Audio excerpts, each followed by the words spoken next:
Look at this, the storm, the waves, the sheer, raw power of it all. For a sailor on a small boat down there, this is chaos, a fight for survival. His heart pounds, his mind races with fear. But from up here, it's just weather. It's just nature following its course. The chaos isn't in the storm, it's in the sailor's mind.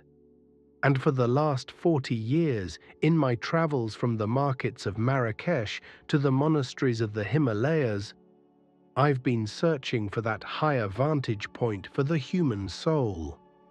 And I found it not in a distant land, but in the pages of ancient Rome. My name is Adrian Vale, and today we're talking about Stoicism, not as a dusty philosophy, but as a practical toolkit to build an unshakable inner citadel. This is the entire universe of events. Everything that happens has happened or will happen. And this tiny precious space is the only thing that truly belongs to you. Your faculty of choice, your will, your judgment. This is the dichotomy of control, the bedrock of Stoic thought. It was best articulated by a man who had every reason to believe he controlled nothing. Epictetus, a slave. He taught that our anguish, our anxiety, our frustration, they are not born from events, but from our opinions about those events. You see, we constantly exhaust ourselves trying to manage the big circle, the weather, the traffic, other people's actions, the past. We are like gardeners desperately trying to command the seasons, rather than tending to the one small plot of land we've actually been given. That tree growing at an angle shaped by a lifetime of wind. Is it angry at the wind? No. It uses the wind to find a stronger, more resilient shape. The Stoic asks the same question about every event that befalls them. Is this within my small circle? If not, the response is not frustration, but acceptance. If it is, the response is focused, deliberate action. The next step is where Stoicism transforms from a shield into a sword. It's the practice of Amor Fati, the love of fate. It's not enough to just endure what happens.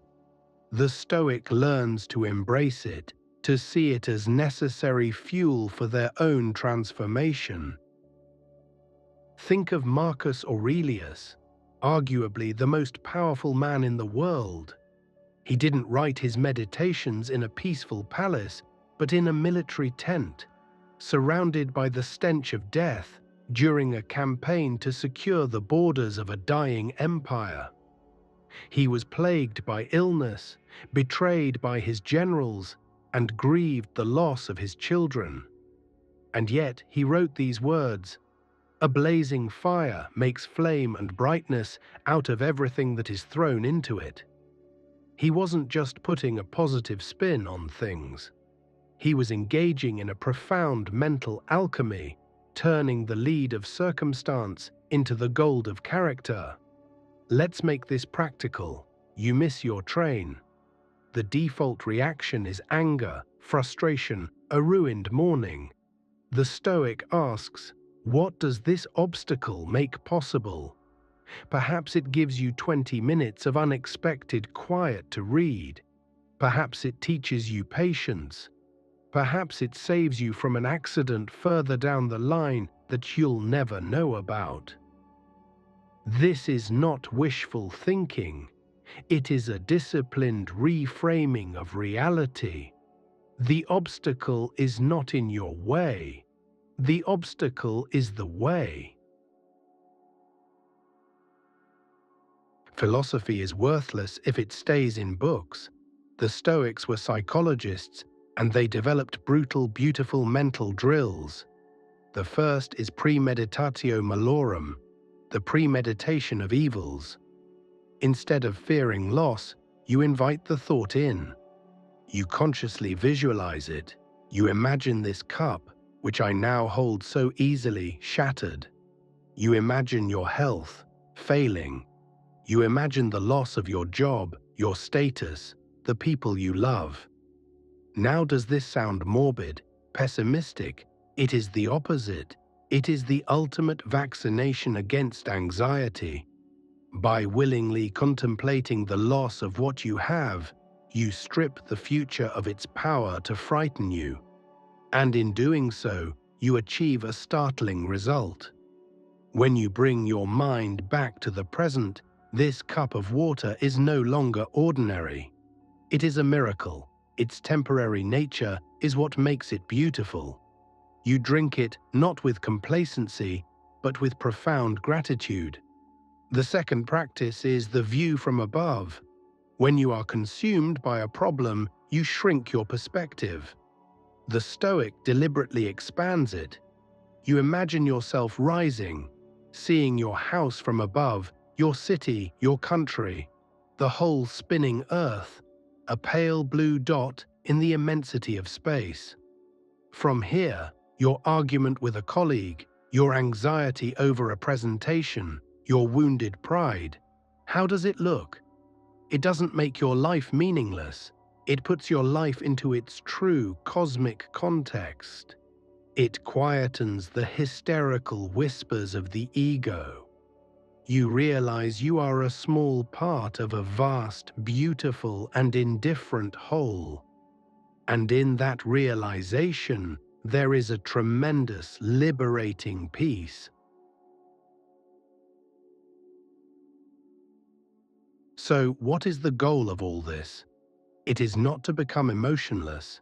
It is to become undisturbable, to build a core of self that cannot be shattered by external events. The Stoic feels pain, feels loss, feels joy.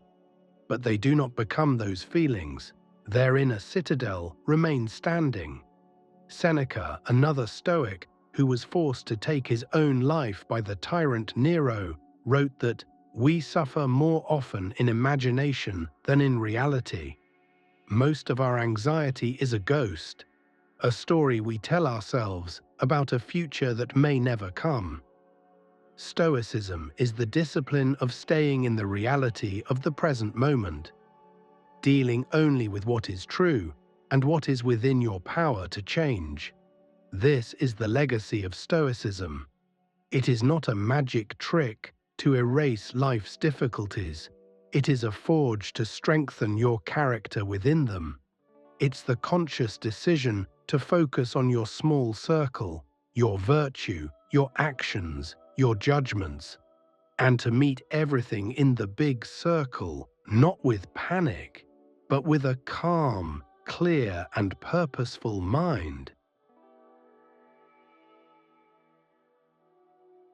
Remember the view from the cliff. The storm will always come. The waves will always crash. The question is, will you be the sailor terrified in the boat, or the watcher calm on the shore, understanding the nature of the storm? The choice, as always, is in your circle. Until next time, keep wondering, keep wondering. I'm Adrian Vale.